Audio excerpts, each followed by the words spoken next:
Y a esta hora, ¿con qué vamos, DJ? ¿Sí? ¿Con qué vamos? Con Otoniel Martínez. Ok, es que, oye, es jueves de historia. Ya hablábamos con Walter Márquez, quien es cronista, cronista y presidente de la Sociedad Venezolana de Cronistas. Y ahora vamos con nuestro Otoniel Martínez, abogado y docente certificado por la World Climate Foundation como educador global, embajador del Climate Action Project en Venezuela, con diplomado en Historia de Venezuela, Historia de las Américas e Historia General. Síganlo en sus redes sociales, @OtoMartinez67. Y con él vamos a hablar de José Antonio Velutini, general o aventurero. Cuéntanos, ¿cómo estás? Bienvenido, Otto.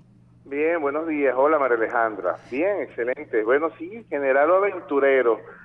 José Antonio Velutini y Ron, con sus dos apellidos, como él se firmaba con sus dos apellidos.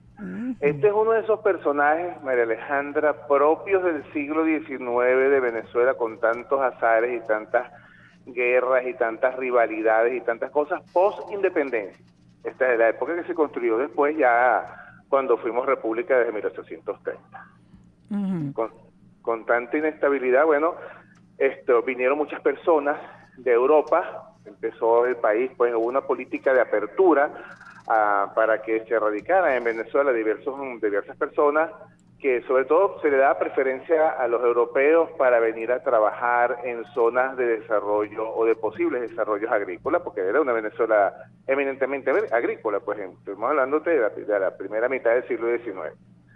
En una de esas avenidas llegó al estado Guárico, llegó un señor de origen, primero es de Córcega, pero Córcega pertenecía en esa época a Francia, que era don Vincenzo Velutini y Larone.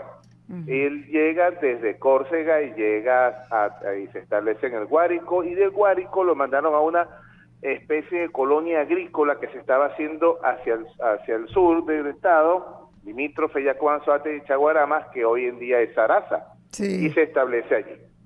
O sea, era el papá de José Antonio. Exacto.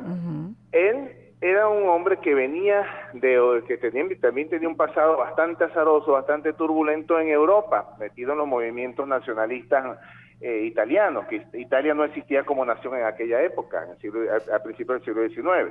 Y bueno, escapando un poco también de la justicia ya y del régimen de gobierno, pues se vino a Venezuela. El caso es que se casa con una habitante del lugar, doña Clarisa Ron, y con ella hace familia.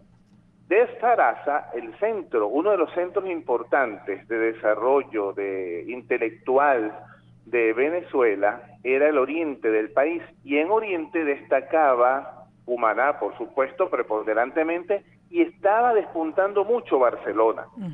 Esa familia se vino a Barcelona para darle una mejor vida a sus hijos, una mejor educación. El señor también era comerciante, vendía cuestiones de mercados y todos productos agrícolas. Y en eso se trae a su hijo, le fue bastante bien, estoy hablando hacia el siglo XIX, hacia 1850, ellos vienen a Barcelona, y se establece esa familia Velutini aquí. Aquí nace, José Antonio Velutini nace en Guárico, pero vive toda su vida prácticamente, la hizo aquí joven, sí. Se educó aquí, fue enviado a Europa, estudió en Europa el bachillerato, regresa acá a Barcelona, y en Barcelona inicia, como todo joven de aquella época, inicia en la carrera de las armas, porque es que aquí había una revolución, María Alejandra, por cada mes del año. Así era, por cada año. Y bueno, de hecho todos los líderes, por eso es que tú pones aquí, si era general o aventurero, prácticamente todos los líderes de aquella época venían de lo militar. Exacto. Y todo el tiempo era la aventura del hombre a caballo. Un hombre a caballo con 200 peones, ese era un coronel. Sí. Pero si ese hombre a caballo tenía, aparte de los 200 peones, tenía por lo menos 100 reses o 200 reses, ese hombre podía ser general. Porque es así, pues, que se daban los grados militares. Claro. Él, pues, ingresa con un hábil sentido del oportunismo. Este personaje, María Alejandra, siempre estuvo ligado a los factores de poder, desde jovencito hasta el final de su vida. Siempre estuvo vinculado a un presidente de la República en ejercicio. Primero estuvo en el bando de los monagas, en el bando monaguero, muy amigo de los monagas. Pero resulta que al ver el declive de los Monagas y el ascenso de Antonio Guzmán Blanco, inmediatamente se hizo guzmancista y antimonaguero, pero de inmediato. No quería. Se convirtió en el azote de los Monagas aquí en Barcelona, y eso le vale que lo nombren gobernador del estado de Barcelona, que era el nombre de esta región en aquella época. Y luego pasa a ser gobernador del estado, del gran estado Bermúdez, que es cuando se une lo que hoy en día es Anzoátegui con Sucre y con Monagas. Y siempre, como te digo, con cargos importantes. Tuvo, sí, realizaciones importantes, como, sí, porque no era nada más detentar el cargo, él sí hacía cosas. Por ejemplo, un código, lo que fue las bases de un código de comercio, de leyes comerciales, en aquella época se convirtió en uno de los documentos de estudio del Código de Comercio de Venezuela muchísimos años después, en el siglo XX. Eso es lo que te iba a preguntar, la huella, importante conocerla. Sí, y eso lo redactó él porque era muy hábil comerciante también. Participó en la redacción de la Constitución de Guzmán Blanco, la Constitución guzmancista, que va a establecer los símbolos patrios. De hecho, él tiene mucho que ver con la redacción él es quien redacta el artículo que consagra al himno, el color de Bravo Pueblo, como himno de Venezuela, el símbolo de la bandera y el escudo nacional.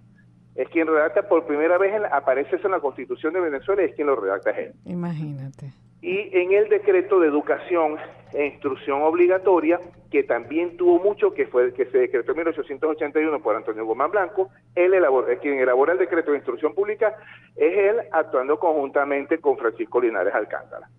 Entonces, pues tiene por supuesto, claro, tiene un paso importante en la historia. Sí. Aparte, pero no podemos dejar de lado increíble, estos personajes que hacían tantas cosas, se sentían atraídos era por el ardor de la guerra, sí, la revolución, la revuelta. Entonces, su trabajo en gran parte no se vio de manifiesto, o no dejó más obras, porque vivía a caballo, María Alejandra. Claro. Te digo, primero fue monaguero, luego fue guzmancista, luego fue crespista, y incluso habiendo combatido en el bando de Joaquín Crespo en 1898 contra Cipriano Castro, ¿cómo te explicas que al año siguiente es ministro de Cipriano Castro? Es una cosa increíble. Bueno, así es la política, y seguramente que detrás de todas sus luchas y de todos sus acuerdos y relaciones siempre había un deseo de lograr algunos objetivos y dejar huella, que de hecho la dejó. Por eso yo te agradezco siempre, Otto, de traer a colación estos personajes que a veces nos olvidamos y a quienes le debemos. Es importante conocer la historia, sí, para que entonces nosotros avancemos también en esa construcción de un futuro mejor. Muchísimas gracias, Otto, por toda esta información. Hoy hablamos de José Antonio Velutini Ron. Yo invito a que googleen todo esto porque, se nos han quedado muchísimas cosas por fuera, y agradecemos a Otoniel Martínez por relatarnos toda esta historia a su manera. Abogado docente certificado por la World Climate Foundation como educador global, embajador del Climate Action Project en Venezuela, con diplomado en Historia de Venezuela, Historia de las Américas e Historia General.